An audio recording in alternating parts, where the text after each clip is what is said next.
Registry Matters is an independent production. The opinions and ideas here are that of the hosts and do not reflect the opinions of any other organization. If you have a problem with these thoughts, FYP. Recording live from FYP Studios East and West, transmitting across the internet. This is episode 67 of Registry Matters. Larry, how the hell are you tonight? Well, I could be better. It's very fatiguing to be in the final week of session, but I think I'll make it. Outstanding. Maybe you don't want to even answer this question, but there are two things that I would like to ask you about and see what. So there is. We'll just do this one. There are, I think, 19 states that have signed on to a compact of the majority rules in the presidential election instead of doing the delegates. Do you follow anything like that? We have such a measure pending in our legislature here. Yes, really? The popular vote. Yes. And can we, I don't want to get in the partisan side of it. I'm curious your thoughts on the subject. And like, I see that it could be a good thing, but it might turn out to be a bad thing in the end. Well, I hate to divert because I'm happy to answer the question, but I like to tell stories if you haven't noticed. And I didn't think you had. No. And I like to say that before we shouldn't do things to get back at. We've had a couple of minority presidents recently in most of our lifetimes. We've got the current president who didn't get the majority of the vote, and then we had George W. Bush, who in 2000 who didn't get the majority of the vote. And this is eerily reminiscent of what reminds me of the changes that they made to keep a president from running for a third and fourth term, the two-term limitation. There were people who were very angry that Roosevelt had been elected 4 times. Now, he didn't serve but just a fraction of his fourth term. But they changed it. Well, guess who probably the first president was that could have been elected to a third term? Well, all that vindictiveness on the Democratic side, on the Republican side, against the Democrats, because Roosevelt was a Democrat, they probably could have had a Eisenhower for a third term if he had wanted it, but he wasn't allowed to. And they possibly could have had Reagan for a third term because the evidence is that George H.W. got elected, which was a friendly transition. So be careful where you're doing things out of vindictiveness. I think you need to actually more carefully analyze the reasons for this movement and why we make the change. And it reminds me of the daylight savings time debate. And I just had this today, so it's fresh on my mind. The Uniform Time Act Congress passed in 1966, establishing daylight savings time, and it was initially 6 months on, 6 months off. Right. And then as the years have gone by, they've extended the onset, the changing the clocks earlier and earlier, so that it's no longer a 6 month on, 6 month off. It used to be the last Saturday night in October and the last Saturday night in April. You change your clocks. You had 6 months on. Well, there was a brief intermission from that in 1973 when we had the Arab oil embargo, and the change was to put the nation on year-round daylight savings time because it was going to save a bunch of energy. But we're going to have Americans out when there was still light, and it was going to help us make up for the shortfall that we were suffering from the embargo, and it was an energy efficiency act. Well, I can't tell you how many months it was before Congress repealed that. I can tell you I don't believe it was greater than 1 year before they repealed it, because we had children getting struck by cars in the morning because you shifted the daylight in the morning to the evening. So in the wintertime, you had in particular in rural areas where these kids were getting hit by cars. Well, what I asked the person today that I had the debate with, I asked him, I said, well, I'm amenable to changing things because time changes, but can you tell me what has changed since 1973? The distances in rural areas from where kids live to their schools probably is similar to what it was in 73. I guess we could think kids are a whole lot smarter and alert now than they were in 73, but no one has shown me any evidence of that. Yeah, I was going to push back on that one. Cars are a little bit smarter than the board. Perhaps maybe the cars will spot the kid before they hit him. I'm not sure. But school buses, I look at the school buses today, and they look very eerily similar to the ones we rode in 1973. I suspect they might have a restraint or something for seatbelts. But the bus looks like there's no difference in the school bus that you can see visibly from the outside. I would like to know what has changed since 1973 that would make it where children would not get hit today if we go on year-round daylight savings time, or is that just acceptable collateral consequences because there's so much evidence that shows that the good outweighs the bad? And the good, of course, I've seen a lot of evidence. They just pile it in here on us saying that people will be healthier. There's fewer heart attacks. And the work production, it takes a couple of weeks before people's work product. I mean, they've got tons of research. So maybe it's just okay to have that collateral consequence. That's what, but of course, no one will tell me that. But the equation is to this: if society has changed sufficiently enough since the founding days that there's no reason for us to have that anymore, that it doesn't serve the same purpose, then we could revisit. But I'm kind of thinking from what I've seen, it still serves the same purpose that it served in the 1700s. Right. The Electoral College serves the same purpose. I don't want to appeal to antiquity and say that they had it right because it's old. I don't want to go willy-nilly change something just because perhaps we don't like the outcome that has happened this go around. But I don't know if they decided to do it this way for a reason, and I would want to make damn sure that we know why they made it that way, and we are convinced, and we can provide compelling arguments on a reason to change it.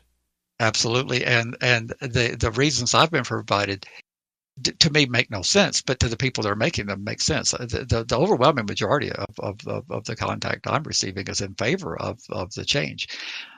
But they say that our little state with 5 electoral votes doesn't count. But I see it just the opposite. If those 5 electoral votes would have made the difference in 2000, of course, our 5 electoral votes in 2000 went to Gore, but that would have been enough to sway the election.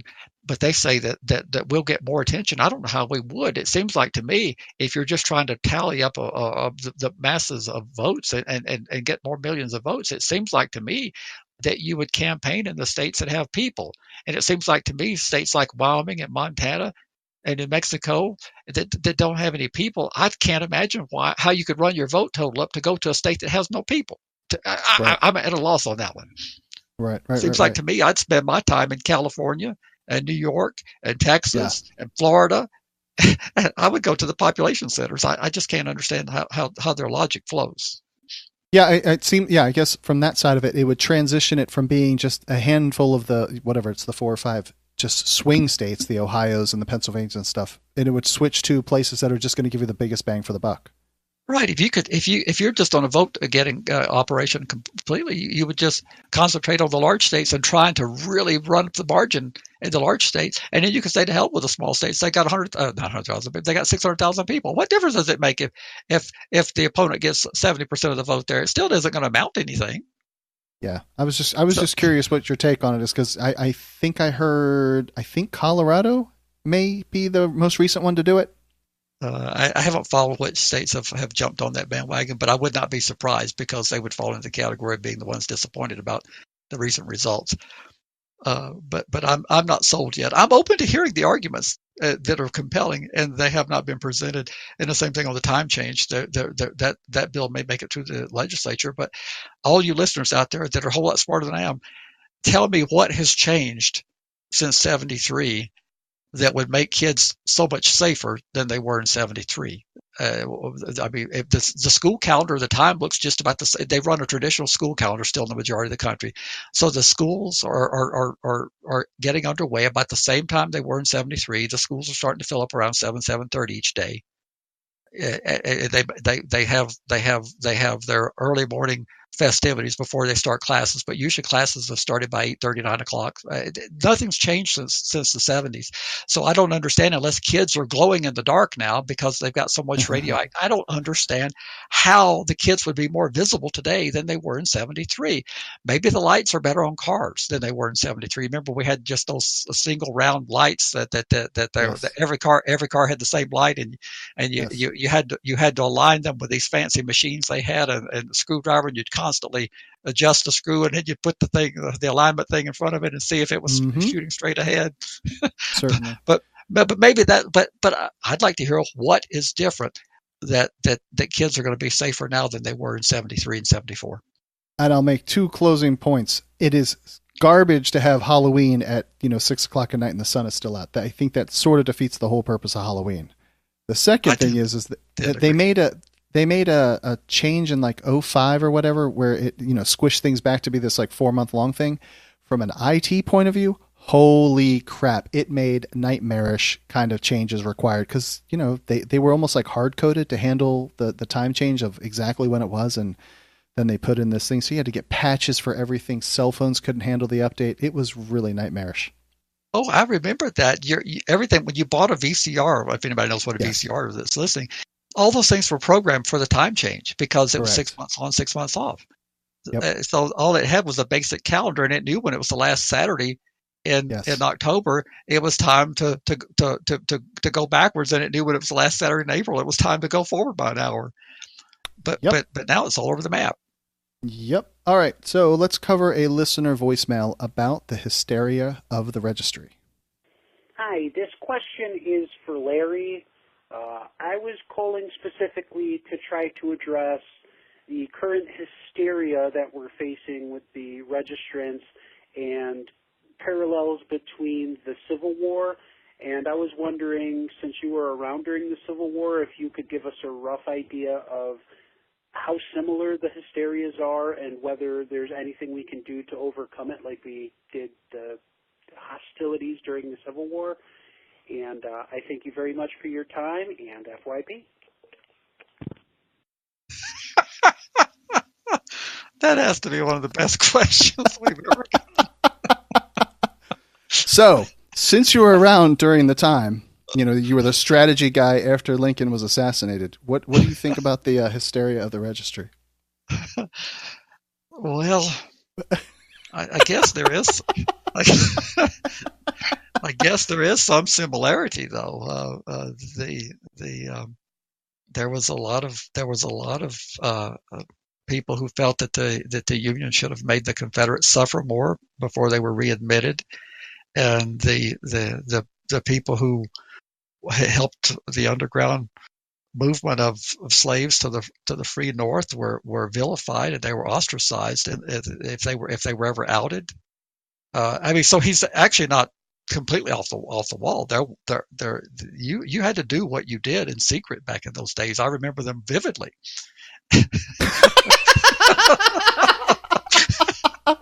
Yes, I imagine you do. Oh my God. So yes, the people who broke from that. There are people out there who actually are afraid to speak against the registry because of it's so popular with the masses. There were people out in that era that knew slavery was wrong, and they knew one human should not own another one, and they knew that was wrong, and they were terrified to speak against it and to try to do anything. Everything was done in secret. So it's not a direct parallel, I don't think, but I think there's some similarities. So and the fact that he remembers that I was around in those days, I really am flattered. All right, well, let's move on. Let's that just makes me giggle. So like we have kind of a theme tonight of privileged white men and Washington Post. Those are the two parallels. Those are the two the big themes for the night.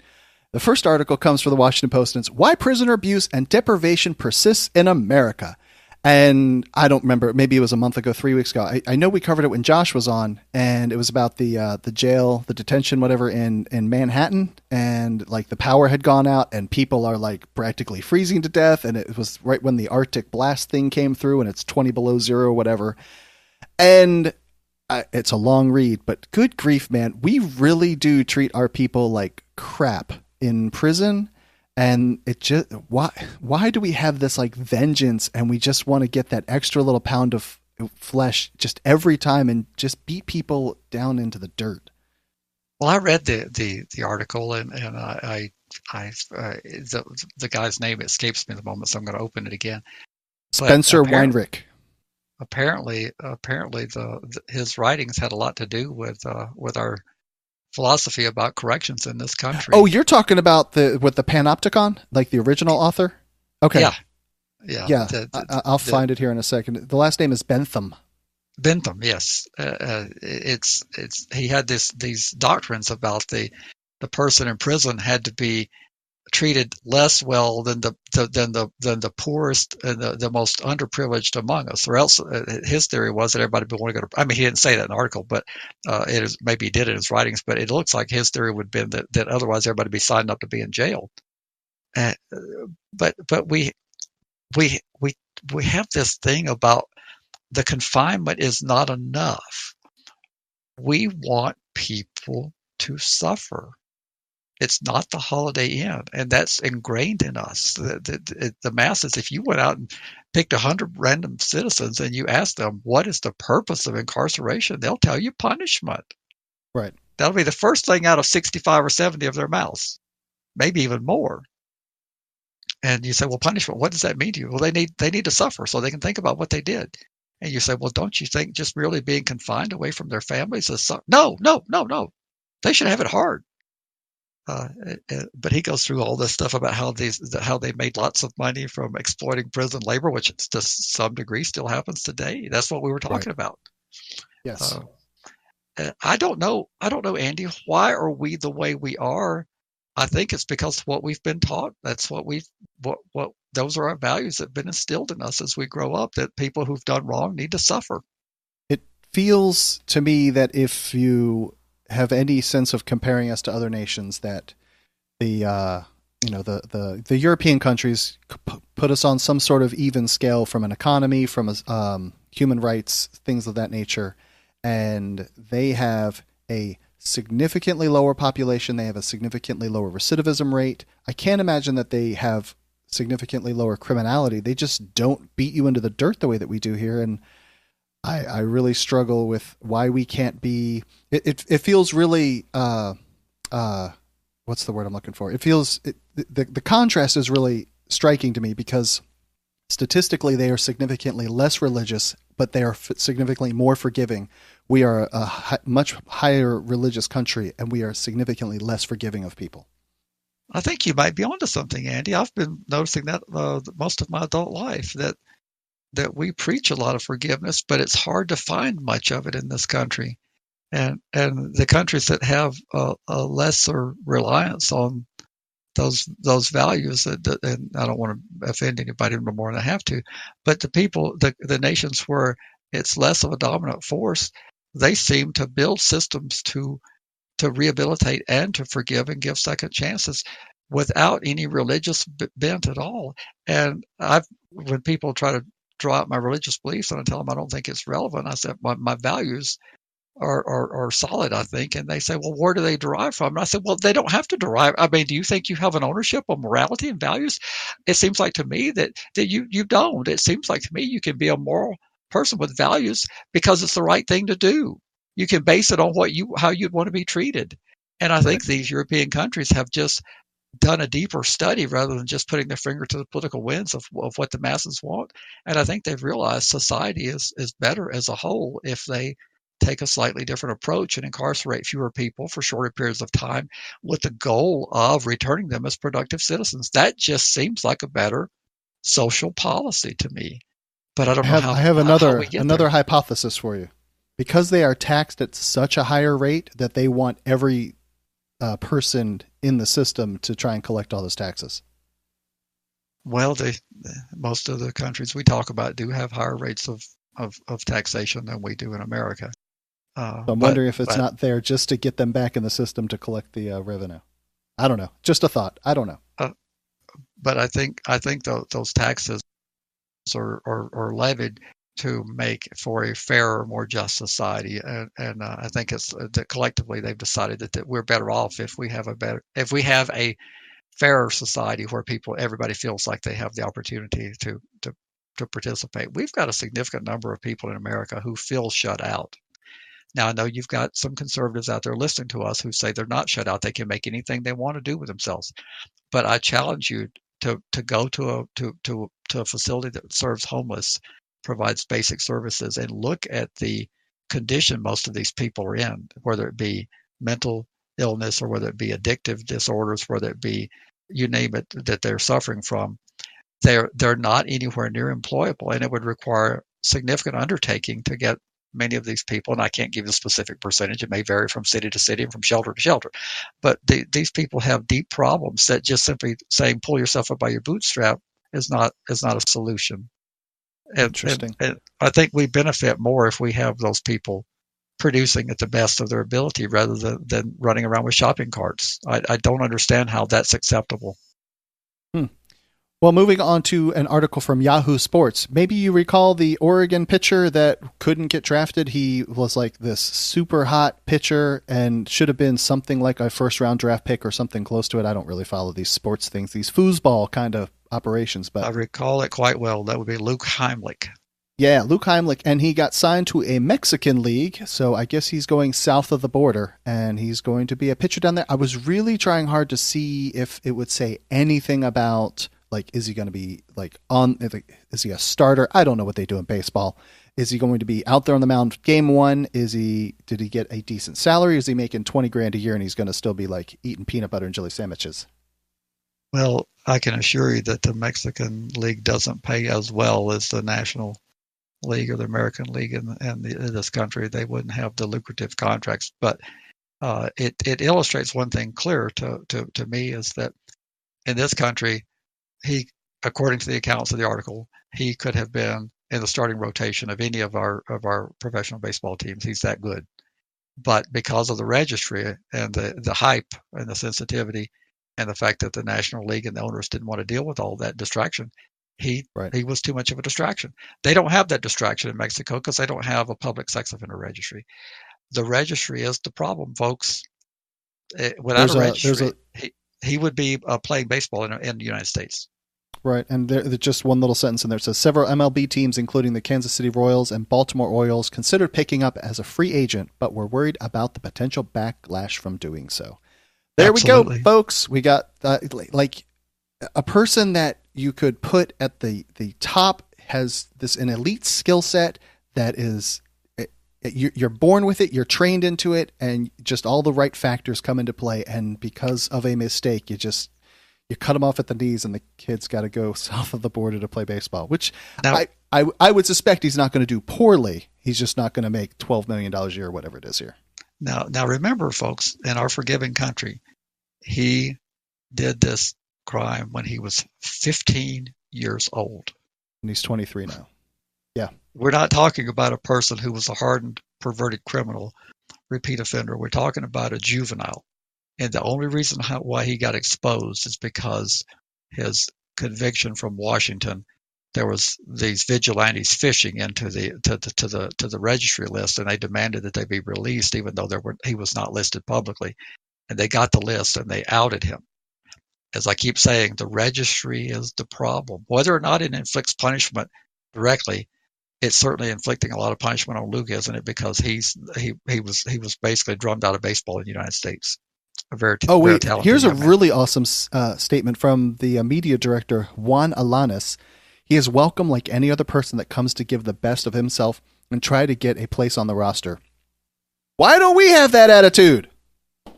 Because we're more sophisticated than other nations. I don't know why you don't understand that. Build that damn wall. That's what I got to say. Build that wall, because those people are not fit to be Americans. Well, you're going to try to run off the remaining listener we've got. All right, before I go on another tirade. So let's cover the New Yorker, and it's a Harvard Law School professor defends his decision to represent Harvey Weinstein. This is tough. So Harvey Weinstein is the media mogul who has something like 50 accusations of doing nasty things to women and so forth. And here is a Harvard Law School professor that is willing to sit on the rest of the defense team to try and defend the guy.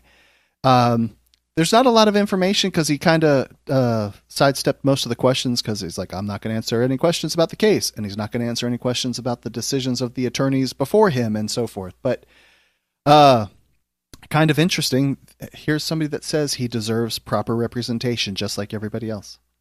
That was what I put the reason why I put the article in here. And he's facing criticism from the students there at Harvard.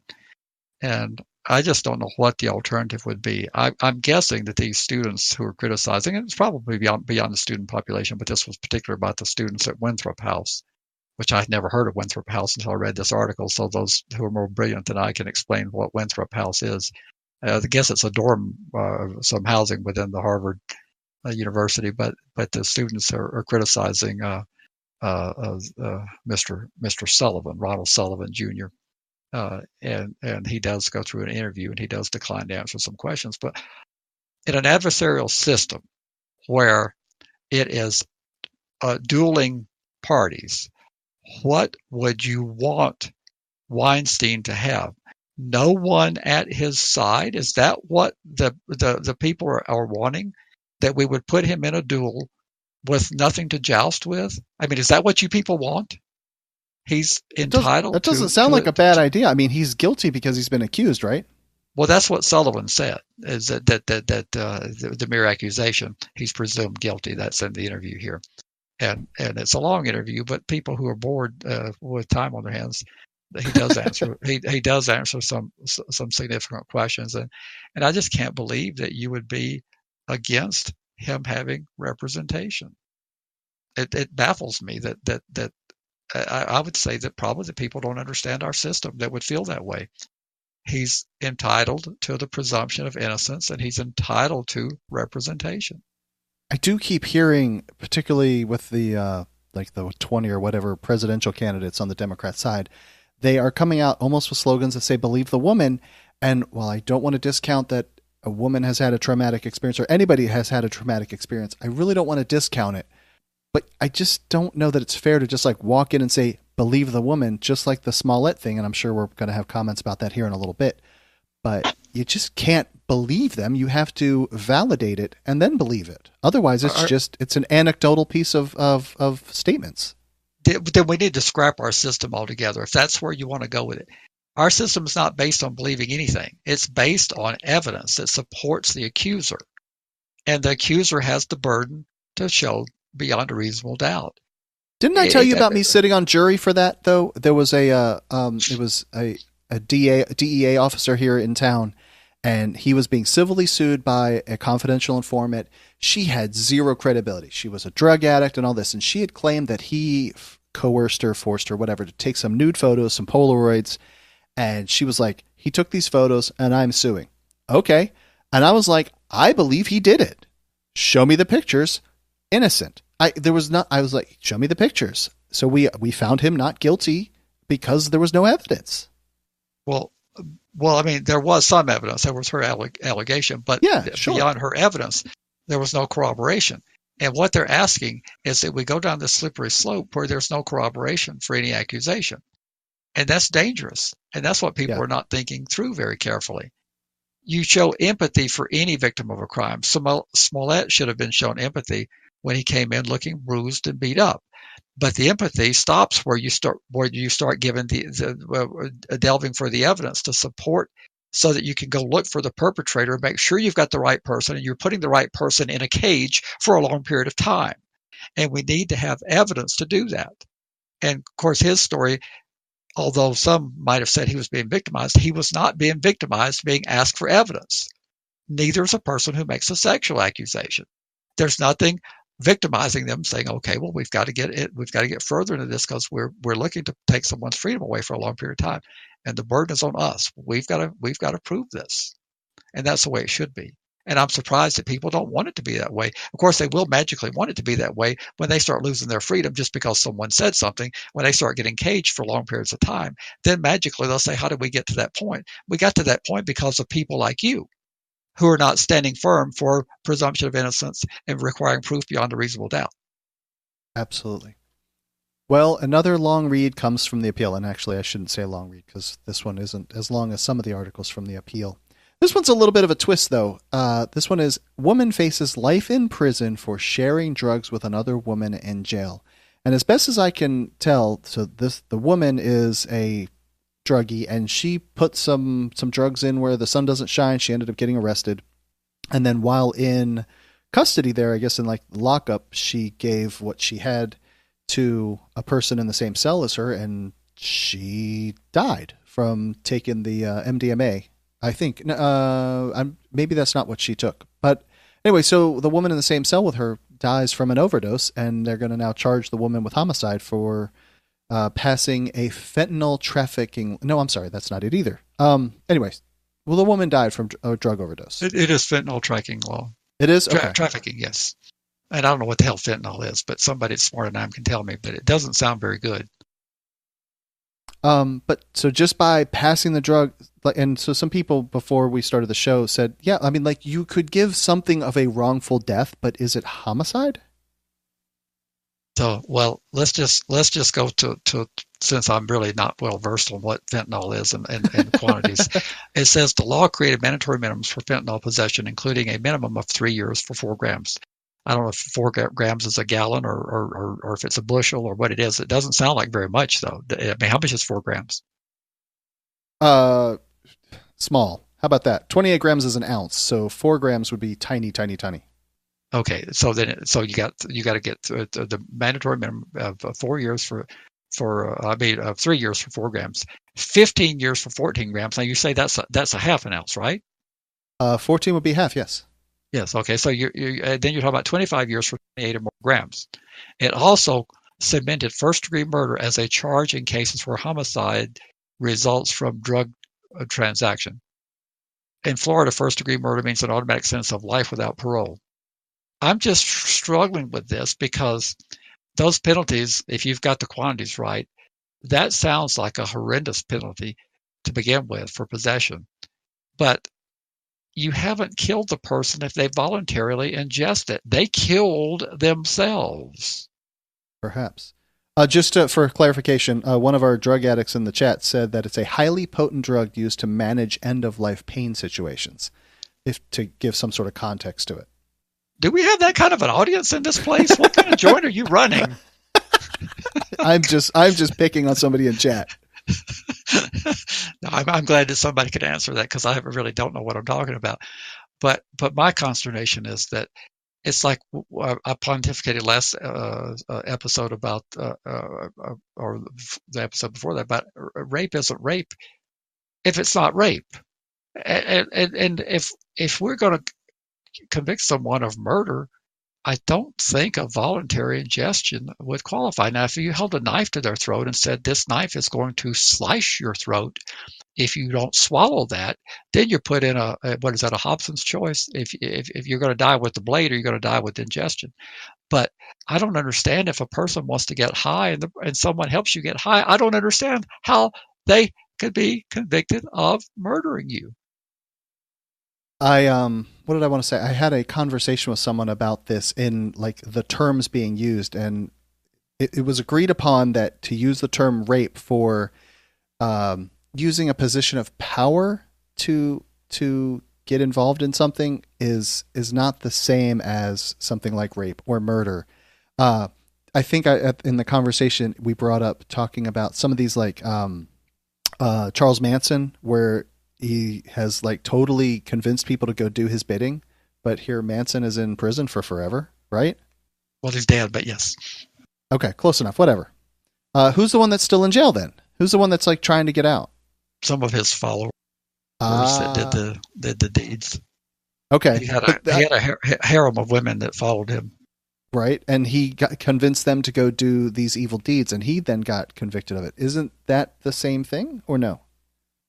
Well, now you can when you're trying to cause the murder, there are statutes that hold you to be the same as if you actually pull the trigger. Right. But when you're getting high, I mean, I don't have a lot of experience in this, but I'm assuming you're not trying to die. No one has ever told me that I've interviewed. Of course, if they were dead, I guess they wouldn't be able to tell me. But no one has ever told me that they were trying to die when they were getting high. Usually they tell me that they're trying to feel good. So yes. I'm assuming that this cellmate wanted to feel good, and the one that's being charged with murder says, hey, baby, I got this stuff for you. This is going to help us both feel good.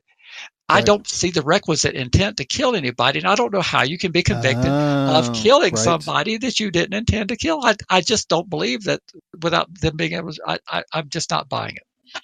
So we have a disagreement of terms, though. So a murder isn't it. Some sort of wrongful death, however that gets worded in that particular state. But it's not murder. It's not homicide. It's some sort of, I mean, like involuntary manslaughter. If you're driving your car and you cross over the center line and you accidentally kill somebody, you are charged with some sort of vehicular homicide. It's not the same as murder. Well, it says later footage showed something falling out of Patrick's pants, a small baggie containing a tan mixture.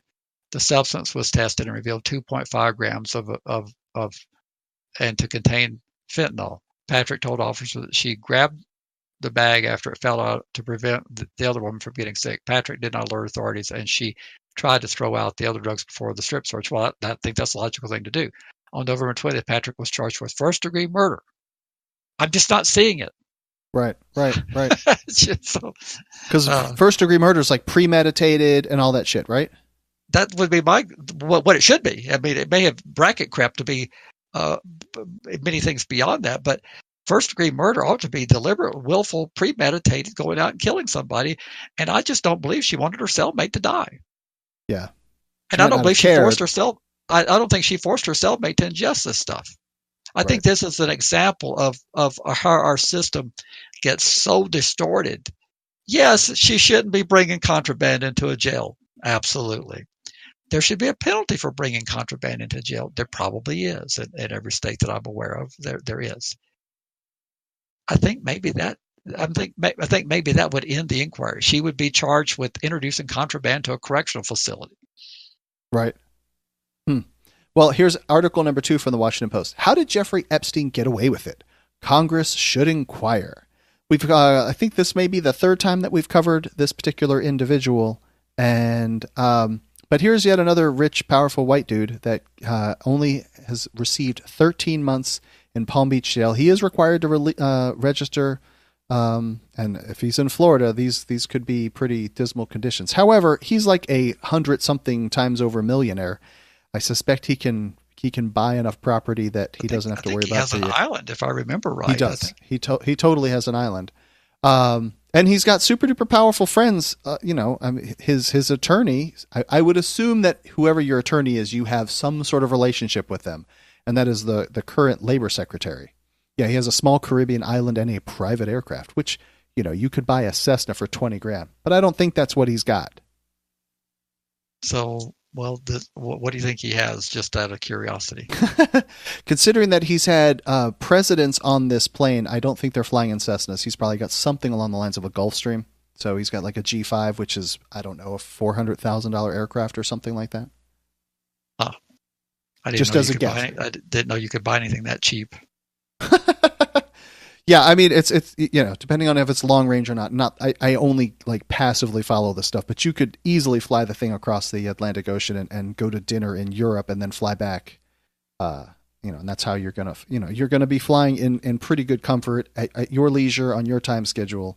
So I mean, that's who this particular individual is. But how did he get away with it? He allegedly had all kinds of very young women servicing him and the people that he had in his surroundings.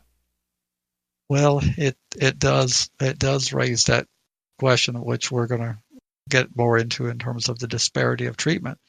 I'm one who believes in uniquely tailored sentences and dismissing charges that don't have evidence to support.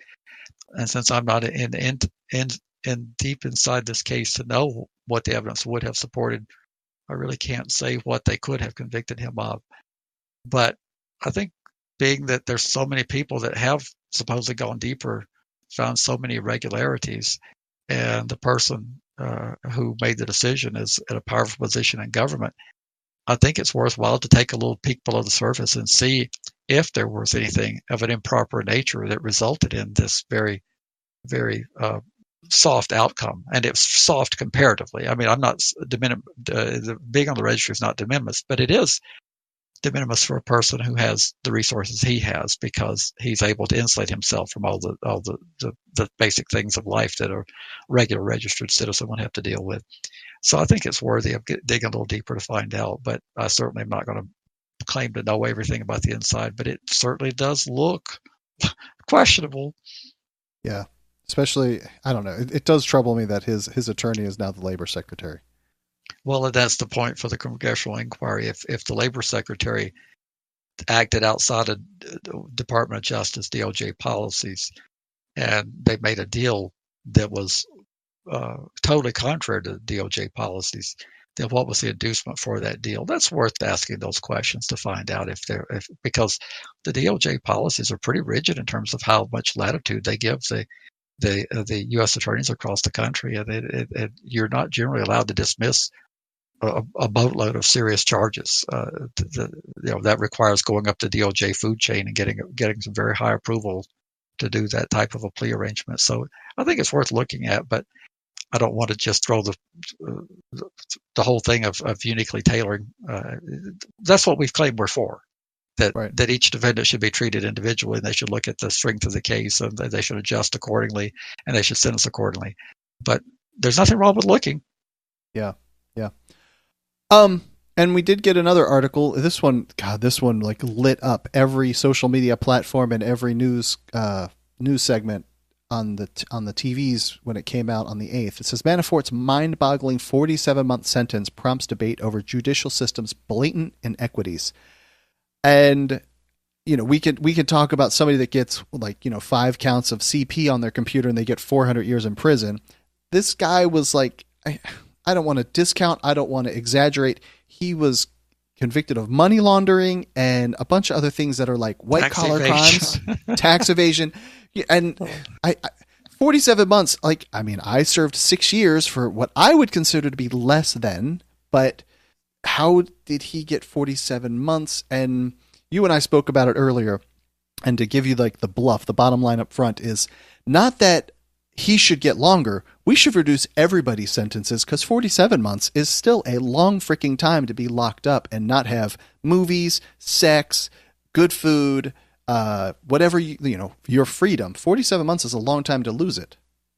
I agree with that, Andy. I actually interject an additional consideration that people roll their eyes, and I think it's a serious consideration. As we age, our health declines and our ability to adjust to the rigors of prison life, even what people think is the federal club, although they're really not clubs at all. But it's really hard on an older person. He's right at 70 years old. And now remember, I'm not a Trump supporter, so this will probably really shock people to say this, but he's 70 years old and he's in declining health.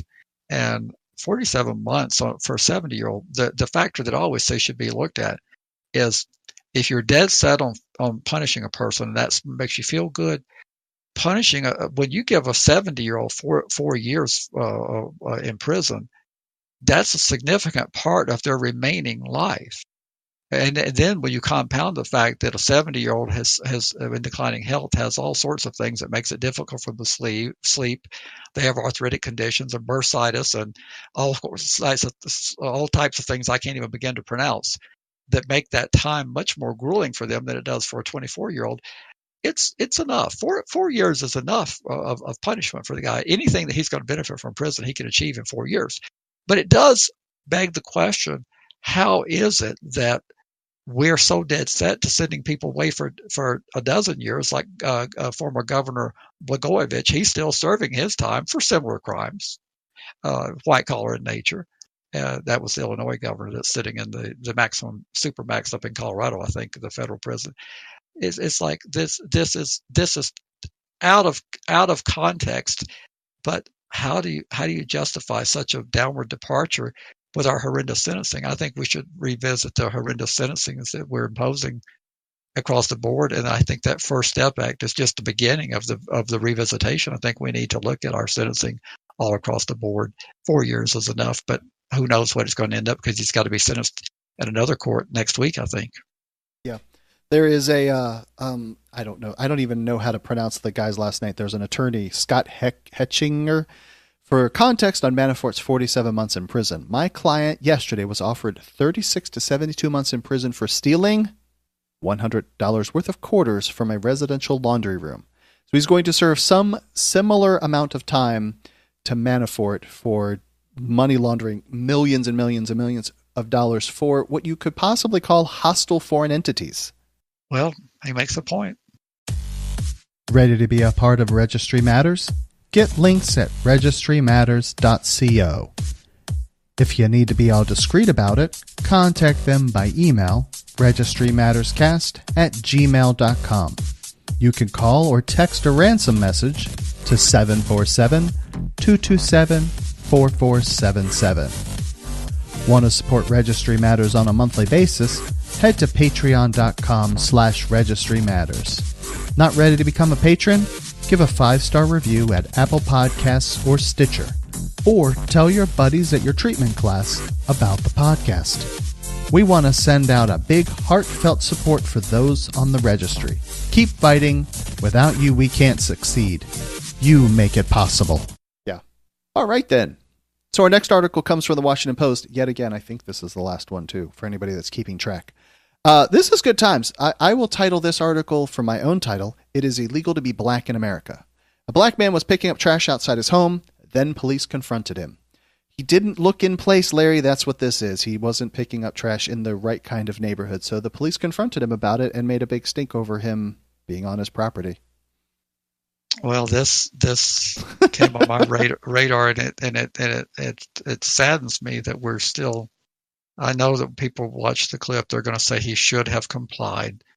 He should have dropped his bucket, and he should have complied, and probably should have. But his reaction was because he's gone his entire life being asked to justify what he's doing and where he's doing it at. And eventually it causes you to snap and say, I've had enough of this, which is what he did. He's in one of my favorite cities in Boulder, where I've given great accolades to the former district attorney there, Alex Hunter, and his chief deputy, now deceased, Peter Hofstrom, about their fairness and their ethics. But this tells me that town has changed a lot. If this is not an isolated incident, if this is actually the way the police are reacting in Boulder now, that town has changed dramatically, because they were a town of a lot of tolerance, as I remember back in the 80s, and they would not have reacted that way to tell a person that you don't belong here, drop that. And it seemed like that the article said that they're going to be doing some intense investigation to find out if those officers were beyond the policy, but it sure didn't look good to me. So before we get like a bunch of hate mail for like, what does this have to do with the registry? I'm pretty sure we could tie this back to the registry of how much our law enforcement apparatus, as you term it, is they're not necessarily overfunded, but they are well funded, beyond what we probably need them to be, that they can go on these little, call it a witch hunt, I suppose. And then the registry and our specific issue, how willing they are to just exhaust every amount of resource to try and to get every person that has committed any sort of infraction. Well, that's exactly the tie-in. The tie-in is the connection of the heavy hand of law enforcement, and the way. I was in the Capitol a few days ago, and I was having that discussion with a state police officer. I said, it's. I know you're on the different side of most of these issues than I am, but as far as I'm concerned, the police over-escalate. They rather than de-escalating, they escalate situations, and that's what was happening in that situation there. He could have dropped his bucket, but the police also could have said, "Well, gee, hey, maybe he does live here." Yeah. Right. Why are we being so strong-armed about this? So my point is, if we fund the police and we give them all the tools they say they need, which we had a guest that said that just because the Border Patrol says that they need it, we should give it to them. And I fired back at that and said, okay, are you ready to give the cops whatever they say they need, whatever authority, whatever tool? I would bet you wouldn't like our country if we didn't draw the boundaries around what police can do and what their procedures should be. I don't think we should let the police do anything. That's how we end up with police handcuffing 12-year-olds in schools. That's right? How we ended up with. That was good times. Where the resource officer like pushed that girl off of the chair because she was being a bad girl. I mean, she was being kind of a snotty person, but the resource officer like body slammed her. Yes, 6, 7 years ago. Yeah, we need to constantly take a critical look at what our police are doing. They work for us, just like the elected officials. And people are always fond of, those elected officials work for us. Well, so do the people who wear the badge. And we get to determine what equipment they're issued, what we want them to do, where we want them to be, how we want them to do what we want done. It's not for them to determine how they do everything, where they do it at. And if the City of Boulder Council decides that they don't want their officers out confronting citizens simply because they look out of place, that's their decision, not the police's decision. The police's decision is, if you don't like the policy, you can shop around for departments that have policies more consistent with what you like to work in. But the citizens of Boulder get to decide that. Let me push back, though, and I don't remember when this happened, but I recall watching the video from the helicopter. Couple complete nut jobs. I want to say this is in California, and they were like loaded head to toe in complete full-on like military tactical gear with like full-on face shields and body armor, and they completely outgunned the police. And I don't know if that's the nexus of when all of the police armament and having everything, you know, they're almost a tactical squad in their own little car. But it feels like, because they, you know, all they had was their pistols, but these guys are running around with M16s. And now the police have all of that equipment in their cars. You would have the people saying, what, like, we need to be protected from those kind of people. It's a complete one-off incident. However, should the police be able to respond to any incident at any time, which I would have to say that's like impossible. No, they can't. But we could keep giving them and escalating and giving them more gear to get them closer and closer, so they can drive 180 miles an hour down the road and catch a Ferrari. So they can have a bazooka in case somebody pulls one out in your local ghetto or something like that. That's the argument they've been making for decades, that the criminals. So is the answer to try to de-escalate the weaponry that the criminals are carrying, or to constantly, because the criminals are going to respond in kind. Yeah, sure. I mean, yeah, they're going to get hollow jacket rounds so they can penetrate the body armor. Okay. So it's like but my thing is that the police have to work within the boundaries that we establish. They don't get to set their own rules. And you don't get too many law enforcement officers to agree with you on that. They think that they should police themselves. They should decide how they operate. They should get to define their own equipment, their own SOPs, and do whatever they want the way they want to. No, it doesn't work like that. So, but that was the point of putting this in here, is that I think the city needs to take a very close look at how their police department's operating in Boulder, and it may be time to make some changes. Perhaps. But we would need the people to like call up their local sheriff or tell their legislature that like this is unacceptable behavior. I suspect that not terribly many people will do that, though. Well, I suspect in Boulder, unless it's really gone soft, there's a lot of outspoken, that community does respond. I suspect that this has probably been very big news there, and I suspect the community has expressed their distaste for what they saw. And I suspect there'll be a real thorough investigation. We have never covered an article out of the Smithsonian. So this is from Smithsonian.com. Sleepy suspects are way more likely to falsely confess to a crime. This is right up my alley. That I'll tell you like from personal experience. Like if you went and joined the military, one of the first things that they do is completely wreck your sleep cycle. They give you like 2 hours of sleep just so you can barely function. They come in, they're throwing trash cans around, and they do this all to do what? To lower your level of resistance so that you will comply and just follow the rules. And that's exactly what this article describes. Is they put you in, the interrogation chamber, and they leave you in there. They're barely giving you bathroom breaks. Now you're hungry. Now you're dehydrated. Now they're not letting you sleep. The light's always on. There's always some sort of buzzing noise coming from the lights. And before it's all said and done, you're just like, just whatever you want me to say, I'll say it, sign it. Can I go home? Can I go to sleep? And even there it says some lasting longer than 12 hours, with many exceeding 24 hours. This is crazy. And they say that a lot of them happen from like the midnight shift, which has got to be really bizarre. And you have a problem with that for what reason? Yeah, I mean, I guess if you just want people to admit to a crime so that you can get convictions, if that's the intent, then this is perfect. If you want justice, we've got victims who need closure, and we've got to find out, but go back and tell them that we found out who did it. And if we can get a confession, that gives closure. I mean, what's your problem with that?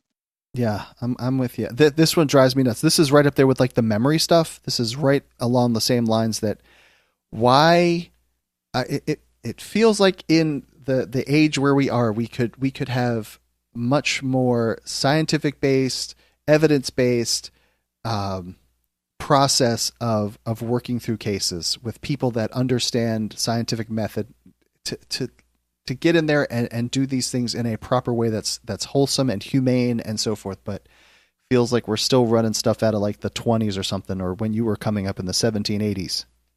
Well, this is actually very disturbing. Hope people are not taking me seriously. I've known this for some time, that interrogation tactics do result in people being worn down to a frazzle, and they end up giving the interrogation team what they want, and then it's hard to overcome that because they use the interrogation confession against you. The best advice that can possibly be given would be that when they say you have the right to remain silent, just say, well, you don't need to go any further because that's what I'm choosing to do. But people don't do that. They don't, and they're not going to do that. No matter how many times they're told that, they're not going to do that. The skillfulness of the investigators are so good, and they offer them little favors. What would you like to eat? Would you like a Big Mac? Well, if you've eaten what they've feed in most county jails, a Big Mac or whatever sounds pretty good, and they build up a little friendship, and then the bad guy comes in and says, well, the good guy, bad cop. That's actually not TV drama. That's real life of the tactics they use. They're very skilled at what they do, and they'll use tactics like sleep deprivation and bring you back to interrogation again and again and again, and people eventually break. And sometimes they break just to get over with. Sometimes they break because they're telling the truth. Right. But the best advice is don't tell them anything. Yeah, as soon as they say you have the right to remain silent, just clam up and say, hey, when do I get to make that phone call? And then the Supreme Court recently ruled that you have to keep invoking that right. They can come back after you've invoked it, and you have to continue to speak to remain silent. So you have to come back when they come back and say, you want to talk now? We were here 3 days ago. You have to re-invoke your right. The fact you told them 3 days ago you don't have anything to tell them, that's not good enough under the Supreme Court doctrine of recent years. You have to speak to remain silent. Please expand on that. You have to. So you have to reassert. So somebody comes back in the room and say, "Hey, are you ready to talk?" Your response is still just supposed to be, "Hey, I exercised my Fifth Amendment. I'm waiting on an attorney." Well, I don't know. I don't know that the decision. I'd have to get more of a constitutional expert to know how they, what the reasonable amount of time is to come back after a person has invoked their right to remain silent. I don't remember if it's days. But I think it was the one descending. It was Sotomayor or Kagan. One of the liberals said that, well, it spins the right to remain silent on its head because you have to continue to speak to remain silent. So if you've told them, I don't wish to talk to the police, you guys need to go someplace else and get your information to convict me with, that should be enough. But at some point, they're allowed to come back and say, have you changed your mind? And you have to reassert your silence. And like I say, it was Sotomayor or Kagan, said that they can't understand why you have to continue to speak to remain silent. Interesting. Yeah. And so which side is pushing which way? I mean, it sounds like Kagan, the liberals law are enforcement pointing apparatus is saying that we should be offered. We should. So it really broke down on conservative liberal. The justices said, well, there's nothing wrong with a good cop coming back and trying to get information at some point in the future, even if you said you want to remain silent. All you got to do is tell them the same thing again. You don't want to talk to them, and that is all you have to do. Yeah. But that's easier said than done. You've been incarcerated for about 9 days in a jail with a no bond hold, and they come back 9 days later and say, well, we can help you out here. Have you changed your mind? Would you like to talk to us now? And you've been sleep deprived, and you've been food deprived, and you've been family deprived, and you're more likely to have changed your mind. If they didn't come back, very few people would reach out. Some do, but very few would reach out to the police and say, we've changed our mind. Some people actually do seek the police because they want to, for some reason, they want to confess. And I don't pretend to know why they do it, but they do. They'll actually reach out. They'll send a note to a correctional officer and say, I want to talk to Detective so-and-so that was here last week, and they'll come down to the interrogation room and give them a full confession after they tell them they didn't want to talk. Here's an article from Radio Iowa. It says, felon voting rights restoration clears Iowa House panel.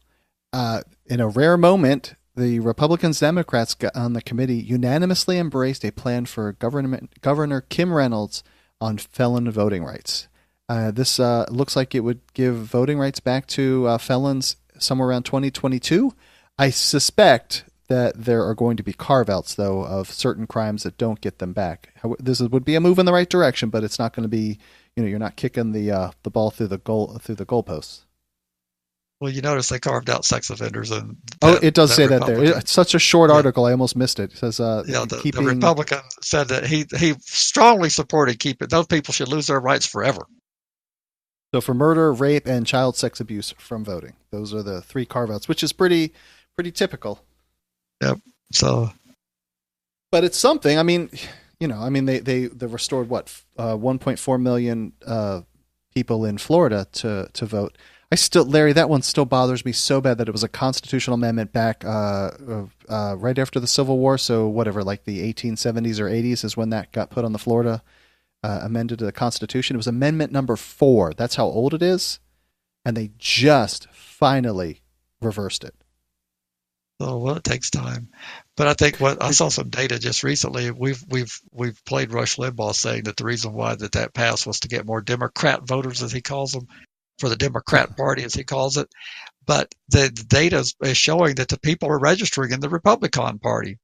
And I said that I said I don't think that Rush is right on this, because the people that you think are going to be so conservative, so liberal, actually turned out to be quite conservative, as the people in our movement do. I mean, I'm thinking from my experience of 10 years of advocacy, about 3/4 of the people that I run into, or maybe even more, are solidly on the conservative side. And I said, well, you do realize you're voting for all the stuff that's keeping us down, don't you? And they said, well, I got to look at the bigger picture.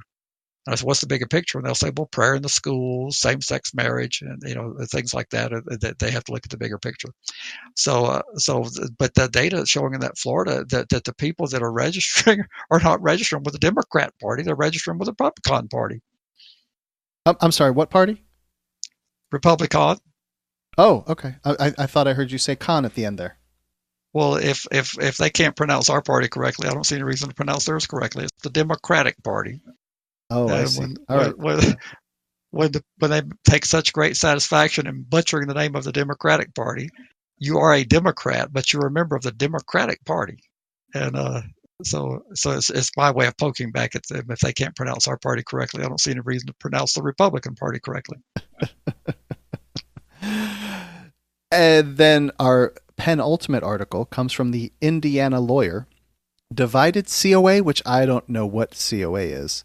Court of Appeals. Divided Court of Appeals. Amendment bars sex offender from son's school activities. This isn't the one that we covered a couple weeks ago where where we played the parent saying that she wouldn't feel right. She would feel a oogie by having her kid in school with this guy.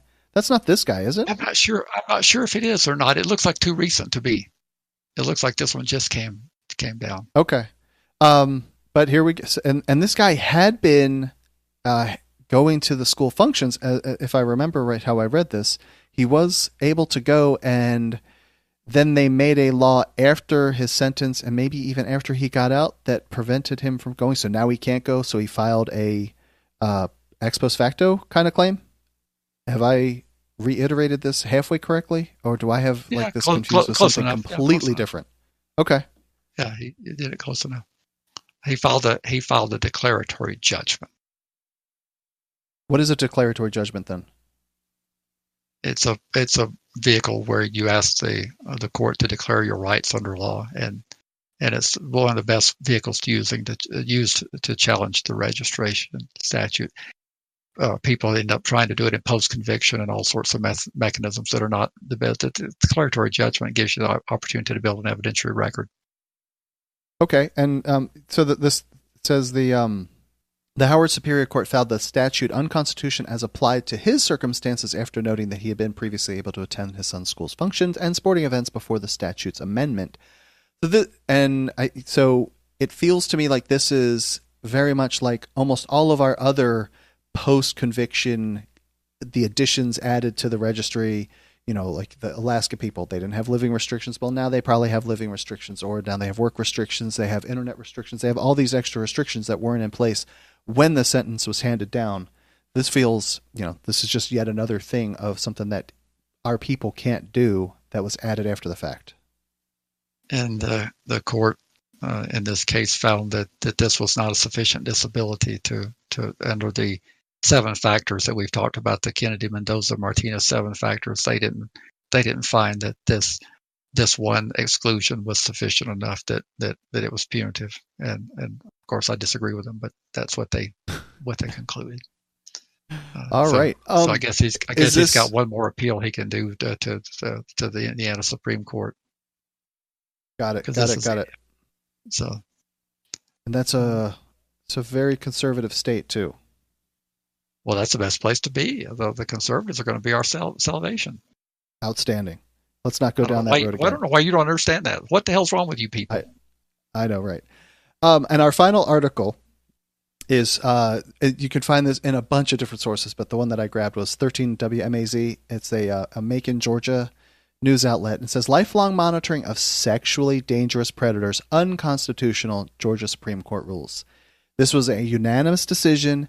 These are people that it wasn't part of their sentence. I guess almost identical to what we were just talking about. But this, so if you got listed upon release as a sexually dangerous predator, I think, or sexually dangerous predator, then you would have to wear lifelong monitoring. And the Supreme Court here in Georgia said that you couldn't do that because it violated your Fourth Amendment. They did not say that you can't make it happen. It would have to be part of your sentence. But so this is pretty good news. Well, you did such a good job on this. I think we can wrap this thing up. All right, shut it down. We're out. So, well, under Georgia has this risk-based system, and he was under the Sex Offender Registration Review Board, the SORB, excuse me. They found him to be a sexually dangerous predator. Through that criteria and through that process, he appealed that and lost.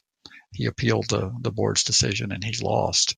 But they changed the law and required that he be fitted for GPS and pay for it for the rest of his life. And so he ended up violating that requirement. I think he monkeyed with the GPS, the way I read the opinion. He did, yeah. As soon as the sentence was over, he started monkeying with it, and then they that instituted him to get into court pretty much on the spot, right?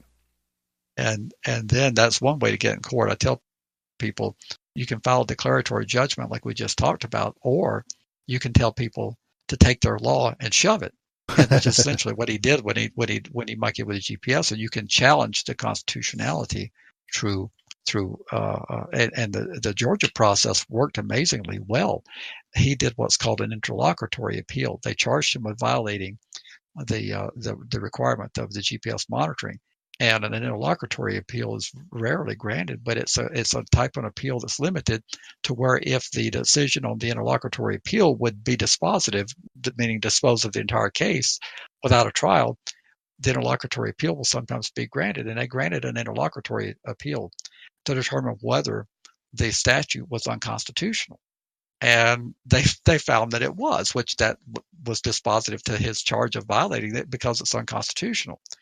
But I think we're going to link to this opinion, and people should pay careful attention to some parts I've highlighted, because I frequently tell people on these and other presentations that everything is presumed constitutional until it's shown otherwise. So if you turn to page 6 on the opinion, and they rejected he tried to relitigate, his name was Park, he tried to relitigate the Sex Offender Review Board's decision, and they said, nope, that's done, and that's closed, that's behind us. But what is proper before, turn to the issue that's properly before us, Park contends that OCGA 42-1-14E is unconstitutional on its face because it authorizes an unreasonable lifelong warrantless search of offenders who are classified as sexually dangerous by requiring each offender to wear and be monitored at all times through a GPS. And then it says, evaluating this claim, listen carefully, we recognize at the onset that all presumptions are in favor of the constitutionality of the act of the legislature, and that before an act of the legislature can be declared unconstitutional, the conflict between it and fundamental law must be clear and palpable, and this court must be clearly satisfied of its unconstitutionality.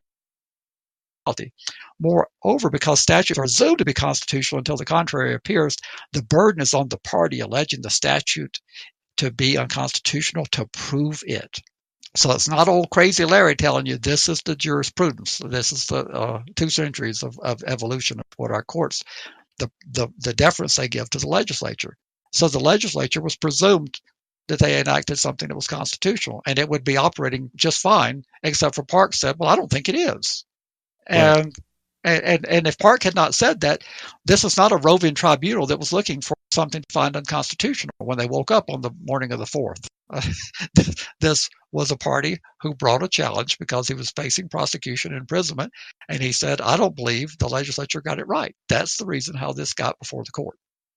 And he alleged it was facially unconstitutional, which is even higher a burden. If you look on the next page, it says furthermore, outside the First Amendment overbreadth context, and that's an exception where you can actually litigate a little more freely, a plaintiff can succeed in a facial challenge only by establishing that no set of circumstances exist under which the statute would be valid, i.e. that the law is unconstitutional in all its applications, or at least that the statute lacks a plainly legitimate sweep. And he had a high burden, and he met that burden. Can we go back? This word drives me crazy. I hear this used often. It's a facial challenge, and by golly, the only word that I know that's hang on. I will tell. There's one that I know that you get a facial, so like a big cleansing at the makeup shop. There's another one that's a facial that I don't want to go into. It's not appropriate. But then there's this legal term for facial. Well, there's unconstitutionality as applied and on its face. When something is argued to be facially unconstitutional, you're telling the court that just looking at what's in the black letters, that they can't do this under any set of circumstances. And that's what he was arguing here, that you people can't make a law that says that I'll be monitored and searched and have my data seized for the rest of my life after I've paid my debt to society, which was the crucial deciding factor. He had exited the justice system. And he said that you just can't do it. It would be tantamount to saying you can't leave your house on Sunday morning between the hours of 8. Right. Circumstances where that short of martial law, that would be constitutional. That would be unconstitutional on its face. As applied, that's a different type of challenge. As applied is a challenge where you might be able to do it, but you couldn't do it under this set of circumstances. I actually do think this is more of an as applied than a facial challenge. I think that they went a little bit further than what they should have, but that's their prerogative being the Supreme Court. I think that there would be circumstances where you could monitor a person for the rest of their life if it was part of their sentence. That lifetime supervision was spelled out plainly in the statute, and when you took your plea or you got convicted, you were apprised that this is a part of what you're going to have to do as your punishment. So I think that there is maybe a little bit of overreach here, but if you're off supervision, the court said you can't have your stuff seized. And they relied on a U.S. Supreme Court decision out of North Carolina not that many years ago, I think 2015, see Grady versus North Carolina. And they relied on that, which is on page 8, where the United States Supreme Court said, of course, a GPS monitor is a search. What the hell do you think it is? Right. I do. I remember that one where the officers would just like plant one on your car and like, no, you have to go put boots on the ground and follow those people around. You can't just do some sort of passive monitoring of people. Yeah. And I think Grady was a case of sex offender statute similar to Georgia. They said we could just do this and it's not a search. And the Supreme Court said, well, actually it is. And when you're going to track someone and the mere fact that they're convicted of a crime, the state of Georgia argued relentlessly in this that, well, this data is already out. No, this data isn't out there. The fact that he's been convicted of a sex offense, that's out there.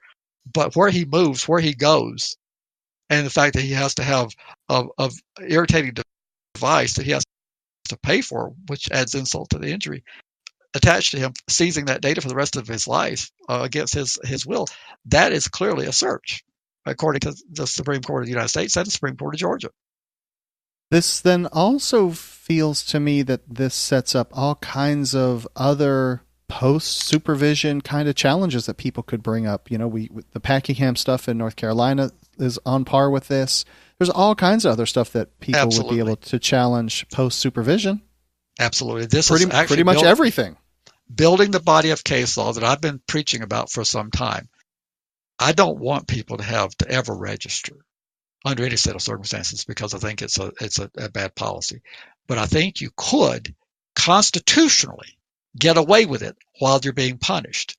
But when you have paid your debt to society, you can't continue to do to people what you can do when they're paying the debt to society. And this is a good read because it tells you that all through the opinion, that they recognize that things can be done to a person who has lesser expectation of privacy and lesser liberty expectations. But once you pay that debt to society, you're done.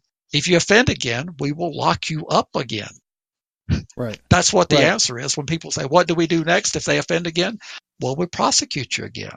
And you'll That's look what at we the do. person's history and you'll give them a harsher sentence because, hey, you're not a first offender or whatever you want to call it. So that was one of the things with Manafort. It was like, this guy, he's never been in a courtroom before, so why should we throw the book at him all the way? This is his first time offending. So same thing here. Yeah. It would be easier to argue saying, hey, the person has been in here before. He committed this kind of crime before. Here he is back. Let's give him an extreme sentence, him or her. So, and I guess page 15, I would call you, and I agree with you on what you just said about this future with Packingham, and we're getting a body of case law that I've been saying we will get if people make these arguments. On page 15, it says, although individuals classified as sexually dangerous predators do not have a diminished expectation of privacy after they've served the entirety of their sentence, this does not end our inquiry, and we must still determine if the GPS monitoring requirements may be proper as a reasonable special needs search. Now, I'm not an expert at all in reasonable special needs search, so we're going to have to develop that. But they make it clear that once you've paid your debt to society, that you just can't continue to do what you can do in terms of diminishing people's expectations. You don't have a right to travel as a regular citizen does while you're paying your debt to society. People get mad at me when I say, well, why won't they let me travel to Rhode Island to see my uncle or my cousin? Because they don't have to. You're being punished. That's not a right you enjoy. But once you pay that debt to society, you go to Rhode Island or any other damn place you want to go. And you shouldn't have any interference from government on where you want to go and how you want to travel and how long you want to stay there and where you want to be present. That's none of government's business until you break the laws again and government has the opportunity to intervene again and put boundaries around you. But he should be free to do anything he wants to do without any governmental intrusion unless he offends again. I suspect those in Georgia can expect something to come down the pike later that would amend the sentencing structure to say that if you, oh man, they can't classify you before your sentence, can they? No, they couldn't, but they could. I think they could craft, and I'm sure all the Georgia General Assembly is listening to this. What they could do is say that they could say that a person who, upon release from incarceration, shall undergo a review to make sure that they have been properly risk assessed and that the court may modify their sentence. And that would be questionably constitutional, but it would be presumed constitutional until it was challenged. And they could try to retain jurisdiction of the Superior Court to modify the sentence to include this requirement, and then it would be a part of their sentence.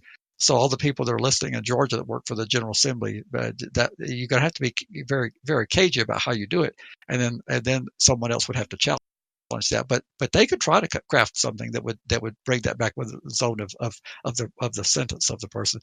But it's hard to classify a person exactly until they get released. But I guess that'd be another way they could do it. They could make sure that before they pronounce sentence that they send the person to the SORB first, and have them classified, and then that would be a way they could do it at the front end of the sentence. Very, very interesting. Well, this is another victory. Larry, I'm telling you, we've been doing this podcast for about 18 months, and when we started, it was a struggle to find good news, and now this is like the 4th, 5th, or 6th episode where we had some positive legal outcome that we've covered as like the feature thing of the show. I mean, am I reading the tea leaves and being too optimistic that all this windfall is coming down and we're going to have more and more victories that are going to stack on top of this, or did we just this is where everything just melded together? I think you're reading. I think we're the cases. The practice of law is like anything else. It evolves, and lawyers get better at doing things when they try enough times. And funding has been a big part of the problem. But also, as case law, as decisions come down, the court lets us know what we did wrong and what we didn't prove, and where we had a hope of doing better. And you go back and you hopefully litigate better. So each time there's a decision that goes against us, we learn. And each time there's a decision that's in favor, we learn. And I can assure you that all this is only valid in Georgia. There's already attorneys looking at this that have similar requirements and saying, wow, that's a fantastic analysis from the Georgia Supreme Court. And they're going to use some of this dicta and some of these analyses. They're going to use this in their arguments in their states. So the momentum is building because. Well, that's what I was asking. That's totally what I was asking then. Yeah. Yes, because we're learning how to do this better. We're learning what we didn't know 15 years ago. Okay. And it takes that long for someone to get through their sentence to then end up on GPS monitoring so they can try and take it off so that they can get arrested for tampering with it so they can push this all the way up to the Supreme Court. And just, did we ever say he was released from prison in 2011? So when did he come off of supervision? In February 2016 was arrested he got revoked and went back, and I think he got out in 2015. He was released from custody in April 2015, and then he was. This doesn't seem like it took that long then. Well, no, he didn't. It didn't take. I mean, 4 years is long enough, but it is. He got it. So it took him from 15 to 19 to get this litigated all the way up to the state Supreme Court. But he violated he tampered with it quite early. In February 2016, Park was arrested and indicted for tampering with the ankle monitor.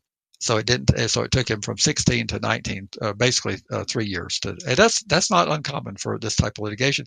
And the great thing is they granted the interlocutory appeal because oftentimes without that option, he'd had to have gone to trial, had been convicted, and made an appeal and probably be behind bars, but he didn't have to do that. He got an interlocutory, and they decided that it was unconstitutional. He never has to face trial in this.